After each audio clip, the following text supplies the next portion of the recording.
Olá, amigos! Sejam todos muito bem-vindos de volta ao nosso canal Creio, Logo Sei. Hoje é domingo e nós vamos de um pequenino estudo bíblico e o tema será Cristianismo e Cidadania. E vamos ler Filipenses capítulo 1, versículo 27. Antes de continuarmos, por favor, peço a você que ainda não se inscreveu aqui no nosso canal, que por gentileza você se inscreva, ative o sininho para receber as notificações, curta e compartilhe esse vídeo se você gostou, se você for abençoado. E também que você nos siga lá no Instagram e no Facebook, interage lá com a gente. Muito obrigada!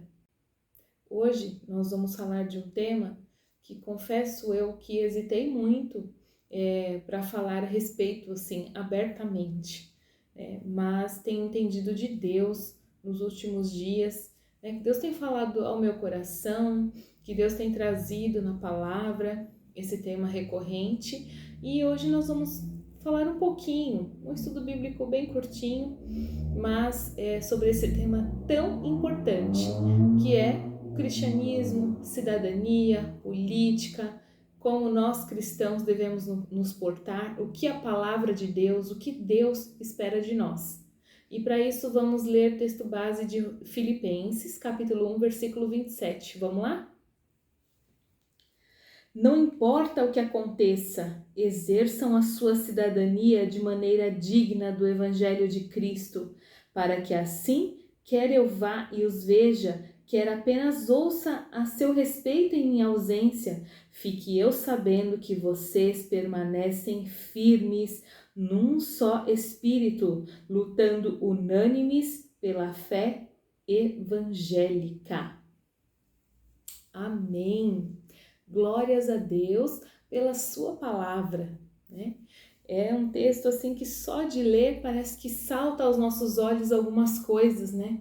Que às vezes a gente fica assim, mas será que o cristão deve se envolver em política? E aqui, queridos, na minha opinião, é um texto que fala abertamente sobre isso, que nós estamos aqui como cidadãos do mundo, né? Cidadãos brasileiros. Sabemos que a nossa pátria não é aqui, e sim no céu, somos peregrinos, mas enquanto estamos peregrinando, estamos aqui, vivendo aqui, né? Tendo família, trabalhando, pagando impostos, interagindo, vivendo em comunidade, em sociedade. Então nós estamos inseridos aqui e como cristãos, inclusive para obedecer ao principal chamado de Jesus, ao mais importante que ele nos deu, que é o ide, fazer discípulos de todas as nações, pregando, né, o evangelho da graça. Uma forma da gente fazer o ide é nos preocuparmos sim, mantermos a nossa fé viva na sociedade em que vivemos, viva nesse mundo. Não é? É para isso que o Senhor nos chamou. A igreja já passou por inúmeras perseguições severas, como no início, né? Logo depois que ali com os apóstolos, depois da morte dos apóstolos, foram assim pelo menos uns 3, 4 séculos de perseguição severa. E hoje também temos perseguição, mas a igreja jamais vai sucumbir, porque o Senhor Jesus nos prometeu a vitória, não é verdade? Mas nós temos o nosso papel, o nosso chamado na sociedade, o ide. E o ide, pregar o evangelho de Jesus Cristo, né? Manter a fé viva no meio da sociedade, requer o nosso envolvimento, o nosso engajamento em todas as esferas da sociedade, inclusive na política. E aqui nós podemos ver que o apóstolo Paulo já começa dizendo assim nesse versículo: não importa o que aconteça, exerçam a sua cidadania de maneira digna do evangelho de Cristo. Olha que interessante, não importa o que aconteça. Quer dizer, a situação, quando a situação está bem, é muito fácil a gente viver de maneira digna, não cometer crime algum, contravenção nenhuma, né? Pagar os impostos direitinho, quando a economia está bem, quando todo mundo tem seu emprego, uma certa estabilidade, né? Mas as coisas podem ficar ruins em meio a crises, em meio a situações, né, complicadas de recessão. E aí ele diz que não importa o que aconteça, nós devemos exercer a nossa fé de maneira digna do Evangelho de Cristo. O que é isso? Não envergonhar o Evangelho de Cristo diante dos incrédulos, diante daqueles que não creem em Jesus, né? E como que nós podemos viver de maneira digna? Dando bom testemunho, sendo realmente uma testemunha de Cristo, um discípulo de Cristo no meio da sociedade. Não sonegando, não subornando, não se corrompendo, nem corrompendo outra pessoa, não é verdade? Não tentando dar aquele jeitinho brasileiro para as coisas, né? Para tudo. Dizem que, né, todo mundo fala do jeitinho brasileiro. E, na verdade, a gente pode entender que isso é uma iniquidade. É algo assim que parece que está intrínseco, está grudado na cultura brasileira, né? De sempre dar um jeitinho, de sempre querer tirar vantagem, de sempre querer fazer alguma coisa, mexer uns pauzinhos para se sair melhor ou para passar por cima de determinadas leis, não é verdade? Sabemos que os nossos impostos, a nossa carga tributária é injusta. Nós pagamos impostos demais. Nós trabalhamos quase, né, bem dizer, metade do mês apenas para pagar impostos. Isso é injusto. Nós não vemos isso de volta, não temos isso em contrapartida. Muito melhor seria pagarmos um quarto desses impostos e termos de pagar outras coisas como escola, hospitais, desde que o dinheiro estivesse na nossa mão, desde que o salário fosse mais compatível, né, com o custo de vida. Seria muito melhor para nós, com toda certeza. Então nós sabemos disso, que a carga tributária no Brasil é injusta, mas a palavra de Deus diz que não importa o que aconteça, a gente deve exercer a nossa cidadania de forma digna diante do Evangelho. Afinal, se você serve a Jesus Cristo, se você entregou a sua vida ao Senhor Jesus, você deve viver de maneira digna, que condiz com o Evangelho de Jesus Cristo, né? Como Jesus mesmo disse, a César o que é de César e a Deus o que é de Deus, né? Não pegar aqui o que é de César e dar para Deus. Não, Deus não se agrada disso. Deus não se agrada disso, queridos. Devemos ser patriotas, devemos amar a nossa pátria. São inúmeras as nossas responsabilidades como servos de Cristo, né? Nós sabemos aquilo que devemos fazer para dar bom testemunho, né? Para viver como Jesus, fazer como Jesus faria em nosso lugar, né? E aqui a gente só deu alguns exemplos, porque o apóstolo Paulo está dizendo, devemos viver de maneira digna, né? Afinal, somos a igreja de Cristo. Deus não precisa de defesa, Jesus não precisa de defesa, mas jamais podemos envergonhar o seu nome, jamais podemos ser escândalo na vida de alguém, não é verdade? Então, o mundo aí tá cheio de gente dando mau testemunho, de cristão, gente que se diz cristão dando mau testemunho. Em nome de Jesus, isso precisa acabar. E pode acabar através de nós, começando em nós, né? Nós sendo quem Jesus espera que a igreja seja. E, fatalmente, o trigo vai se separando do joio, né? Deus vai separando e pessoas vão se arrependendo das suas atitudes, né? E as coisas vão entrando nos eixos. Por que não?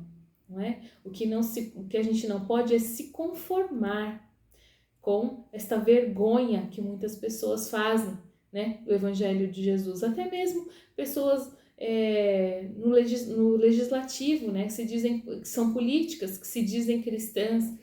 E às vezes a gente escuta cada coisa escabrosa, né? Mas em nome de Jesus, comecemos por nós a sermos aquilo que Jesus espera de nós, que Deus espera de nós, né? Vivermos de maneira digna, como cidadãos, mas de maneira digna diante do nosso Senhor. Ele é o nosso Senhor, não é o Estado, não é o presidente, não é fulano nem ciclano o nosso Senhor. É o Senhor Jesus Cristo e é isso que Ele espera de nós. Bom testemunho, verdade, justiça, luz, sal, né?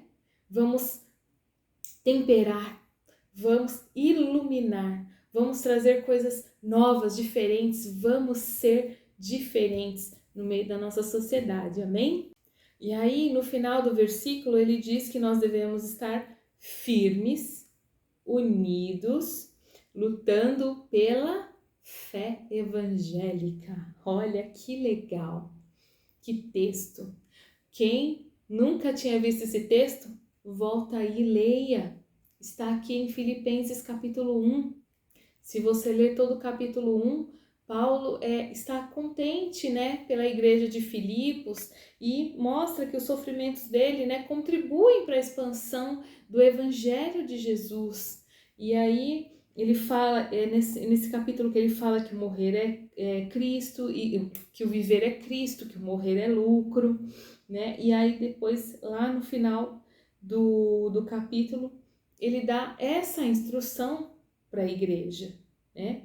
Firmes, unidos, lutando pela fé evangélica.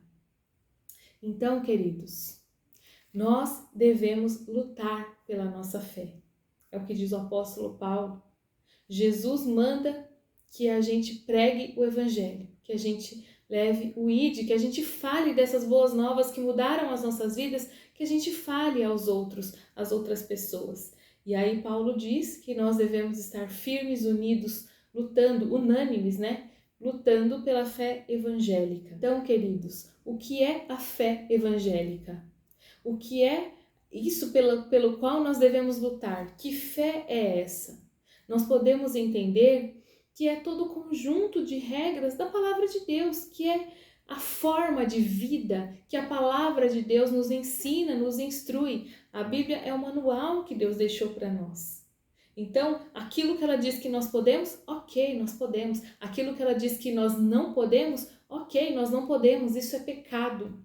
E aqui diz que nós devemos lutar para a propagação da fé evangélica, de forma digna, de forma justa, não fazendo papagaiada, não, né, cometendo injustiça, corrupção, de forma decente, mas lutando pela fé evangélica, pela agenda cristã. O que nós podemos entender como agenda cristã? Aqui, de novo, aquilo que nós já falamos, o que está na palavra de Deus, né? A vida, o amor, a justiça, aquilo que Deus diz que é pecado. Nós não estamos aqui para condenar ninguém, nem para julgar ninguém. Todo mundo é livre para fazer o que quer de sua própria vida. Mas como lutar pela fé evangélica? O direito do outro acaba quando começa o meu. Não aceitar que certas coisas sejam impostas para nós, para a sociedade, coisas que ferem os princípios da nossa fé. Isso é lutar pela fé evangélica. Não, aqui não. Ok, você quer isso para você? Você é livre, faça o que bem entender da sua vida, mas no meu filho não, nas crianças não, na minha vida não, na minha igreja não, na minha fé não. Há espaço para todos. Somos um país laico, um país livre, onde todo mundo pode crer no que quiser, pode viver da maneira que quiser. O que nós não queremos é imposição. Isso é lutar pela fé evangélica. Lutar pela fé evangélica é dizer não à agenda esquerdista. É dizer não à agenda esquerdista, diabólica, que querem imputar em nós, imputar na sociedade, não é verdade? Por exemplo, crianças no ventre, né? Vocês já sabem do que eu estou falando aqui. Querem porque querem né, liberar, que isso se torne lei. Que mais? Ideologia de gênero dentro das escolas. Querem que as crianças cresçam com isso na cabeça, que não existe homem e mulher, que cada um pode ser o que quiser. Ora, a própria ciência diz: quem nasce homem tem tais cromossomos, é assim. Quem nasce mulher tem outros cromossomos. Como é que pode querer fazer essa miscelânea na cabeça de crianças? Crianças essas que não têm responsabilidade legal para nada. Qualquer crime que uma criança cometer, quem é responsável são os seus pais. A criança não pode votar, a criança não pode dirigir, a criança não pode responder legalmente por nada. Ora bolas, por que é que querem que essa criança que ainda não tem senso de juízo formado pode escolher não ser aquilo que ela nasceu sendo, naquilo que Deus, da forma que Deus a fez? Isso quando nós dizemos não a isso, nós estamos lutando pela fé evangélica. Ensinar sobre sexualidade a crianças pequenas, né? Sexualidade entre muitas aspas, porque o que se quer ensinar na realidade é a perverter os pequeninos.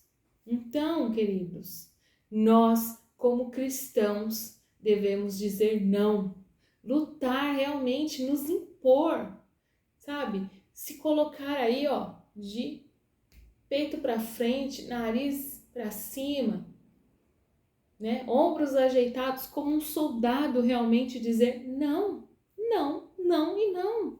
Faça você isso. Se você quer isso, seja feliz. Eu só posso orar por você, mas eu não aceito que você faça isso com as minhas crianças, no meu círculo. Querer impor que as igrejas católicas, evangélicas, façam determinados tipos de casamento, né, de ritos de sacramento, que está contra aquilo que elas creem, que é isso aqui, a palavra de Deus, o livro sagrado. Por que impor isso? Que as pessoas façam aquilo que elas querem, onde elas têm espaço, cada um na sua. Não precisa, gente, isso não tem a ver com preconceito, isso tem a ver com ideias, com pensamentos. Você tem o seu, use o seu espaço. Seja feliz na sua escolha. Eu tenho a minha. Eu só posso orar por você. Eu posso dizer, olha, Jesus te ama.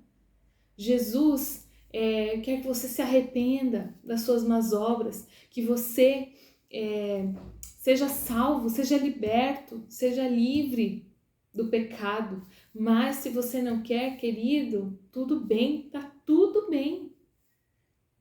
Eu oro por você, mas eu faço como eu creio, como eu acredito que seja o que agrade a Deus, o que Deus espera de mim.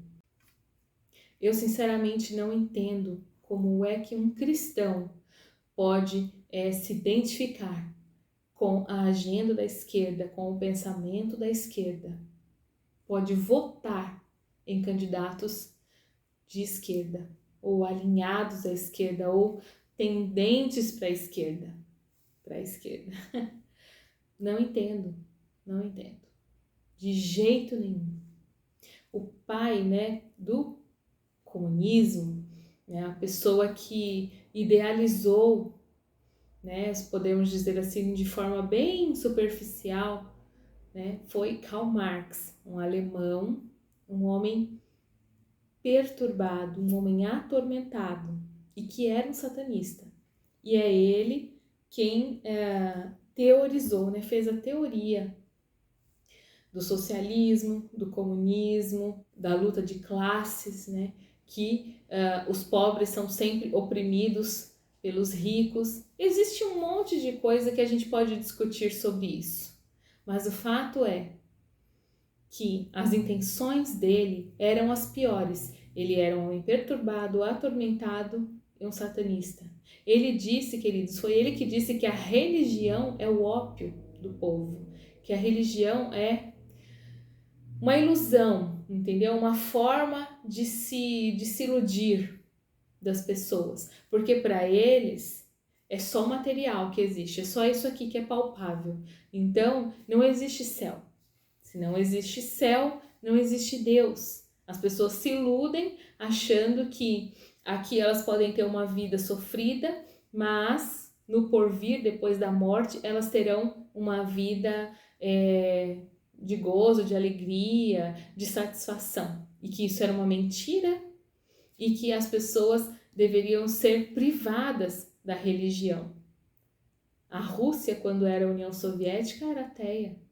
Eles não permitem religião em países comunistas. Basta você olhar lá para o país do Oriente, para países do Oriente, melhor dizendo, como a Coreia do Norte, a própria China, e você vai ver como que é lá. Na Coreia do Norte, quem é adorado como Deus é o governante, é o ditador. É assim que a esquerda pensa.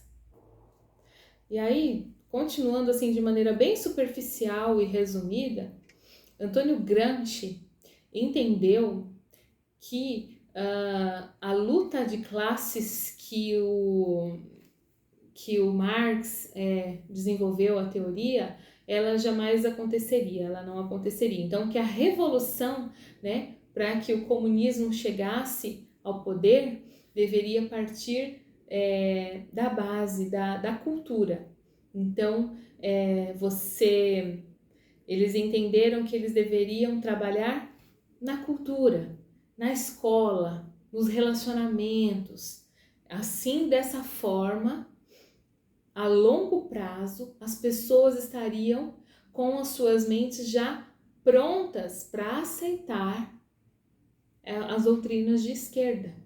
Olha só, como ele foi muito mais esperto do que o Karl Marx, né? Não era na base da força, era num trabalho de formiguinha, muito mais demorado, mas muito também eficiente. Então, a gente pode ver que há mais ou menos uns 60 anos, os nossos valores judaico-cristãos têm sido atacados. Mas é assim, foi devagar, porque é igual a história da rã. Se você coloca a rã na panela quente, na frigideira quente, ela pula. Agora, se você coloca ela lá com a frigideira ainda em temperatura ambiente e põe no fogo e vai esquentando, ela não percebe. Quando ela vê, ela já foi cozida, já está pronta para ser engolida. É exatamente isso que a esquerda tem feito ao longo dos anos, né, com a população mundial, podemos dizer assim, né, basicamente do Ocidente. E aí, é na cultura, é nas músicas, né, sendo cada dia mais banalizado a música, a beleza da música, né? A complexidade das músicas já não é mais a mesma. Que mais? Nas novelas, nos filmes, sabe? Colocando conceitos, às vezes bem sutis no começo, bem devagar, para que ao longo aí de 30, 40 anos as pessoas já estivessem tão acostumadas que já estariam aceitando coisas que antes elas jamais aceitariam. Coisas que os seus avós jamais aceitariam, jamais imaginariam que estaríamos vendo hoje. Não só vendo, mas também aceitando, né? Nas escolas, né? A doutrinação que existe nas escolas é real, é perversa. Cuidado, cuide dos seus filhos. Cuide, não deixe seus filhos terem acesso irrestrito às telas. As telas fazem mal, fazem danos muito sérios. Cuidado com o que eles assistem, quem eles veem no YouTube e tantas outras coisas mais, na própria televisão. Cuidado com o que eles acessam, cuidado com o que ele vê na escola, que ele aprende na escola, né? Seja a base do seu filho em casa, seja o exemplo que ele precisa para se espelhar, para não ir buscar na rua né, aquilo que ele deveria ter tido em casa, né, que é uma formação do seu caráter, formação da sua fé, aprender mesmo, diligentemente, dia e noite, sobre a fé, sobre Cristo, sobre a palavra de Deus, né? E nas escolas eles fizeram e fazem até hoje um excelente trabalho, né? Infelizmente. E aí, por conta da tática, né? Da estratégia de Antônio Gramsci, nós chegamos onde nós estamos hoje, né? Na situação atual. E aí eu faço uma reflexão, eu chamo você, meu querido, que está aqui me ouvindo, me assistindo, a uma reflexão. Como pode um cristão apoiar isso? Não há motivo, não há desculpa para um cristão apoiar esse tipo de atitude. Dizer que a esquerda se preocupa com o pobre, com aquele que está a minoria, né, deixada de lado, isso é mentira. Eles dividem para realmente enfraquecer negro e branco, pobre e rico, héteros e homos. Eles dividem. Eles não estão preocupados com as pessoas, meu querido. Olha para trás, para poucos anos atrás, o que aquele governo fez com as pessoas. Alguém acredita mesmo que aquele governo olhou para as pessoas pobres? Aquele governo foi populista.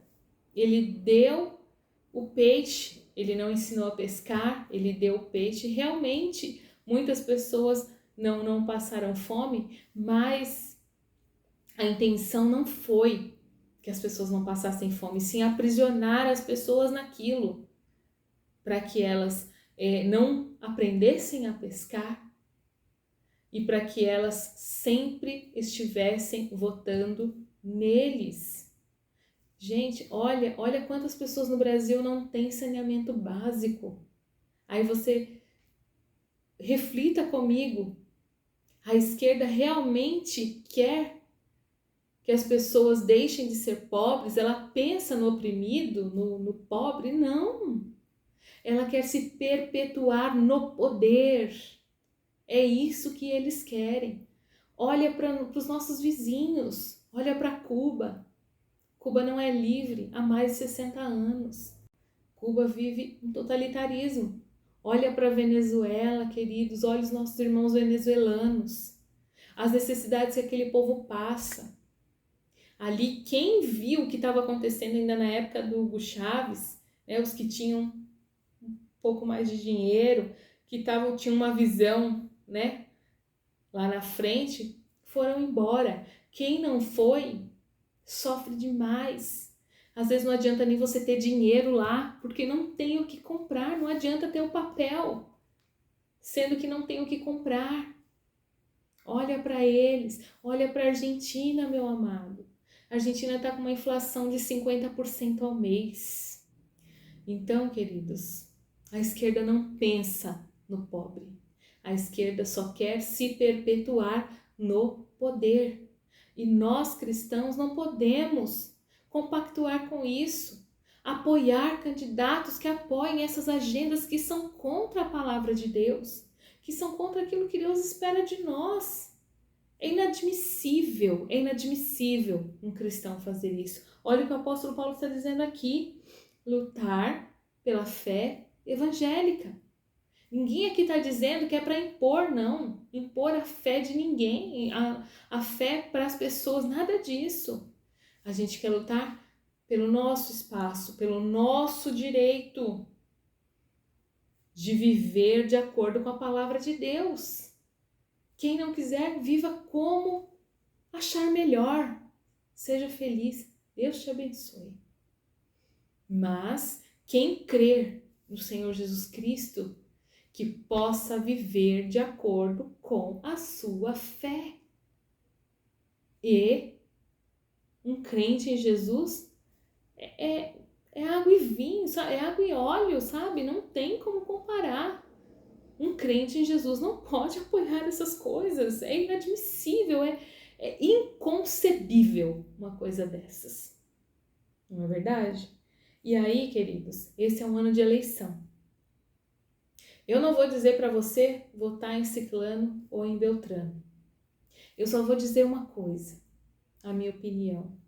É o que eu estou enxergando com base no que a palavra de Deus diz.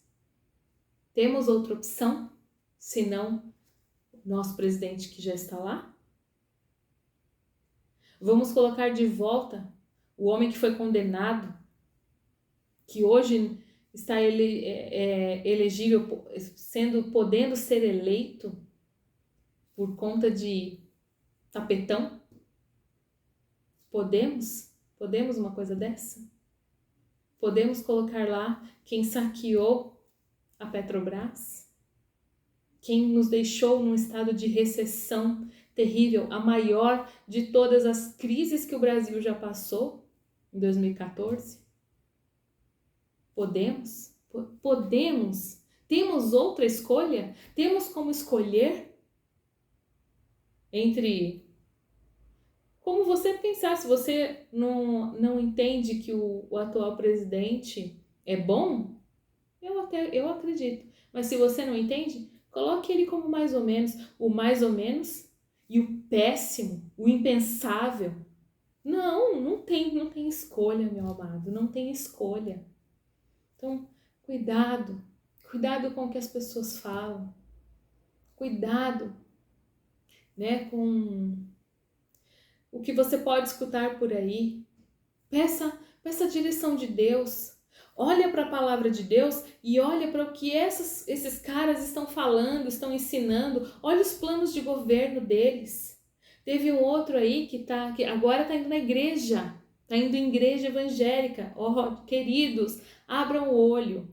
O cara está indo na igreja evangélica hoje, né? Ou católica, sei lá o que esse homem está indo aí, se fazendo de cristão, sendo que na eleição passada ele disse que o que ele queria era controlar os meios de comunicação e acabar com a falsa ilusão moral católica.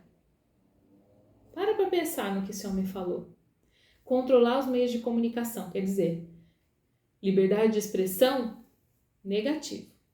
Liberdade de opinião, acabou. Na cabeça dele, se ele fosse eleito, era isso que ia acontecer. Nem você, nem eu, nem ninguém teríamos a liberdade que a internet trouxe para nós. E acabar com a ilusão moral, a ilusão moral católica. O que ele está dizendo? Que a moral católica, o que é a moral católica? É a moral cristã. É isso aqui, ó. Ele está dizendo isso aqui, que ele quer acabar. Ele diz que isso aqui é uma ilusão, que isso aqui é falso e que ele quer acabar com isso, ele quer acabar com a palavra de Deus, ele quer acabar com aquilo que nós acreditamos. Isso é um absurdo. Nós não queremos acabar com a fé de ninguém. Que cada um viva como quiser viver. Mas acabar com a palavra de Deus, jamais. Sabe por quê? Porque Jesus disse que as portas do inferno não prevalecerão contra ela. Então aconteça o que acontecer, ainda que essa gente volte, que Deus não permita, mas ainda que essa gente volte, ainda que haja perseguição severa, as portas do inferno não prevalecerão contra a igreja de Jesus Cristo, a noiva do Cordeiro. Jamais sucumbirá. Aleluia! Então, queridos, eu só peço isso a vocês, a você que ouve, né? Não quero escandalizar ninguém, não disse nome de ninguém aqui. Eu só trago a você essa reflexão que está na palavra de Deus. Não podemos apoiar agendas, pensamentos, programas de governo que vão contra a palavra de Deus. Só isso. Que cada um tenha o seu espaço. Que ninguém seja oprimido por ninguém. Que ninguém seja vítima de preconceito. Nada disso. Mas e também que nós possamos ter o nosso direito de culto de fé intactos, né? Livres para amar a Deus, para obedecer a sua palavra e para falar do amor de Jesus. Aceita quem quer, aceita quem se deixar ser tocado e transformado pelo Espírito Santo. Amém? Glória a Deus pela sua palavra. Em amor, eu espero que você aceite essa reflexão e faça essa reflexão você mesmo. Leia, ore, peça ao Senhor que fale com você. E eu creio que Ele vai abençoar você e vai mostrar para você coisas que de repente você ainda pode não estar vendo. Eu espero, em nome de Jesus, que essa palavra edifique a sua vida, que você tenha um bom domingo e amanhã a gente se vê aqui de volta. Um grande abraço e fiquem todos na graça e na paz do Senhor.